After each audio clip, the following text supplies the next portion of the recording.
artinya kita on the right track, untuk menuju kepada optimalisasi tata kelola pertunjukan musik. Mas, dengan kemunculan adanya polemik ini kan muncul dengan visi tuh penyanyi-penyanyi, mungkin tanggapan Mas Dari seperti apa? Apakah ini jadi tandingan dari aksi atau? Enggak. Ada sebagian yang menganggap begitu, ada sebagian yang enggak. Jadi begini, banyak juga anggota-anggota visi yang sudah saya telepon pribadi-pribadi.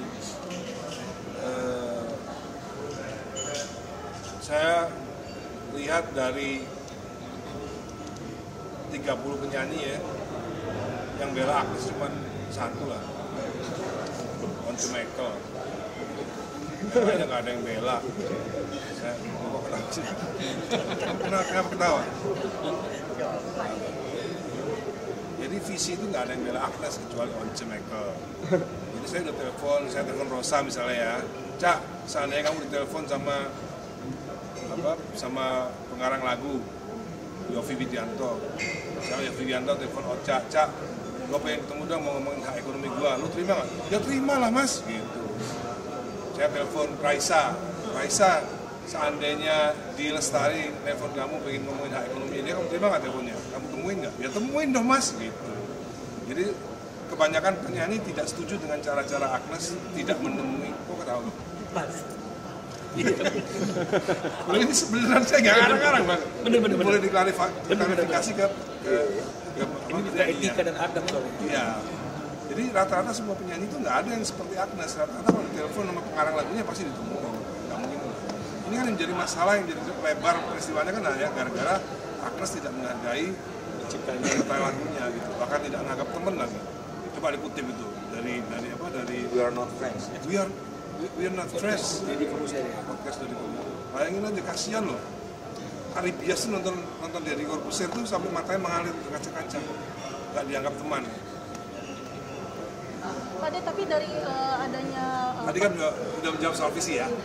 adanya istilah tersebut, bahkan Pak Adi sempat posting salah satu unggahan untuk sindiran kepada Agnes juga, atau seperti apa sih ini Pak Adi? Jadi begini, saya sebagai anggota legislatif harus memberikan edukasi yang baik terhadap warga negara Indonesia bahwa apa yang dilakukan Agnes ini, dialektikanya maupun adabnya kepada para pencipta ini tidak baik, tidak boleh ditiru oleh penyanyi-penyanyi yang baru atau junior-juniornya. Bagaimana memanusiakan pengarang lagu itu seperti apa, jadi saya harus memberikan pendapat saya soal itu. Kalau pendapat soal hukum saya nggak ikut-ikut. Pendapat soal hukum dia kan udah divonis sama hakim gitu. Apalagi katanya sekarang laporan ke pidananya udah diproses di Bareskrim gitu kan. Jadi saya nggak ngomongin soal hukum, buat apa, kan udah ada pengadilan. Saya hanya mengomentari soal etika, adab, dialektika, budaya penyanyi kepada pencipta lagu supaya hal seperti Agnes ini tidak boleh terjadi lagi. Tapi melihat setelah adanya podcast Agnes dengan Deddy Corbuzier juga belum ada itikat dia sampai sekarang ke Mas Ari yang sendiri. Ya nggak apa-apa, itu kan pilihan hidupnya kan. Cuman kita juga harus memberikan edukasi kepada masyarakat bahwa apa yang dilakukan Agnes dengan tidak menganggap atau tidak memanusiakan pengarang lagu itu adalah hal yang buruk, tidak sesuai dengan pendidikan moral Pancasila yang selama ini kita pelajari. Oke. Kalau dari Bang Milano gimana nih Bang Milano? Apalagi kan sekarang kan Agnes sendiri kan kabarnya dipanggil juga ke Bareskrim untuk dalam kasus pidana. Gimana nih Bang? Iya, memang kan artinya kita kan sebelum mengajukan gugatan kan yang pertama kali kita lakukan adalah kan laporan kepolisian. Ya. Jadi memang sudah seharusnya dan sepantasnya penyidik menindaklanjuti proses hukumnya, dan karena Agnes sudah dari Indonesia, ya jangan hanya bertemu dengan fans dan podcast, ya datang juga lah ke Bareskrim untuk memenuhi kewajibannya sebagai warga negara Indonesia yang baik, memberikan keterangan sesuai dengan laporan yang dilaporkan oleh Ari Bias.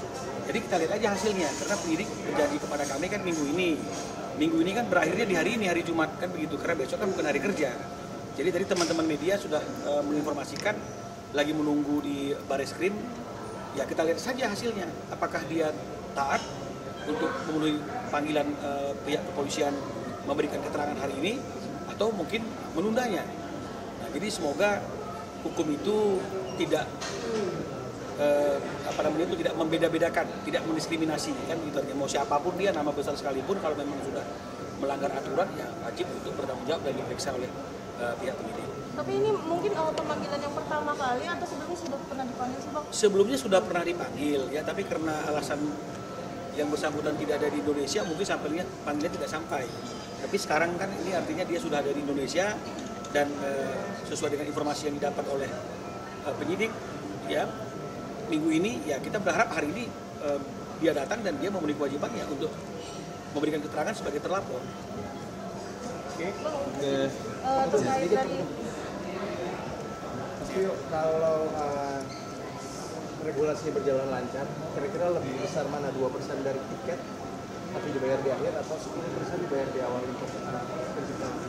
Sebenarnya bukan masalah persentasenya atau masalah besaran royalti yang akan diterima, tapi kita mau mengembalikan lagi hakikatnya bahwa lisensi itu harus diberikan sebelum penyelenggaraan acara, dan setelah lisensi keluar otomatis harus ada pembayaran royalti.